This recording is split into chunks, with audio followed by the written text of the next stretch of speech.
கர்த்தருக்கு ஸ்தோத்திரம். இன்றைய வசனம் 1 கொரிந்தியர் 3:7 விளைய செய்கிற தேவனாலே எல்லாம் ஆகும். 1 கொரிந்தியர் 3:7 விளைய செய்கிற தேவனாலே எல்லாம் ஆகும். இங்கே வசனம் ரொம்ப அழகாக சொல்லுது. நம்மளுக்கு வர ஆசீர்வாதங்கள், நம்ம செய்கிற காரியத்தில் வர பிளெஸ்ஸிங்ஸ் எல்லாமே யாரால அப்படின்னா தேவனாலயா. ஆமென். தேவனால தான் உங்களுக்கு இந்த ஆசீர்வாதம், தேவனால தான் இவ்வளோ பெரிய உயர்வு. விசுவாசிக்கிறீங்களா?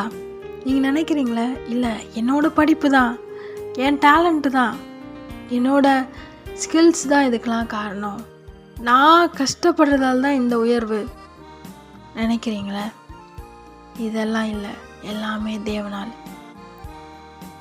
உங்களை அந்த வழியில் கொண்டு போய் ஆசீர்வதிக்கிறது தேவன்தான். ஆமென். உங்களுக்கு படிப்பு கொடுத்ததும் ஞானம் கொடுத்ததும் ஏசப்பா தான்.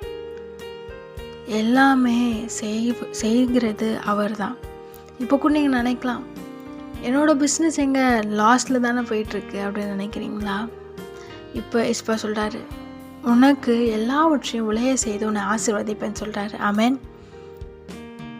உங்களை சுற்றிலும் இருக்கிறவைகளுக்காய் நன்றி செலுத்துங்க. உங்களுக்கு தந்த ஆசீர்வாதங்களுக்காக நன்றி செலுத்துங்க. நிச்சயமாக கர்த்தர் இன்னும் அதிகமாக உங்களை ஆசீர்வதிப்பார். ஆமென்.